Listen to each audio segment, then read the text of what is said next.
ஏசப்பா. அப்பா எங்களை பரிசுத்தப்படுத்தினீரே, அதற்காக நன்றி தகப்பனே.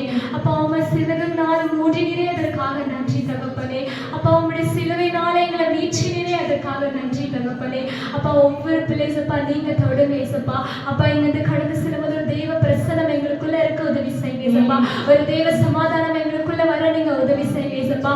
நானும் ஆலயத்துக்கு போனேன், என்னுடைய தேவன் எனக்கு விடுதலை தந்தார் என்று சொல்லி தகப்பனே. ஒவ்வொரு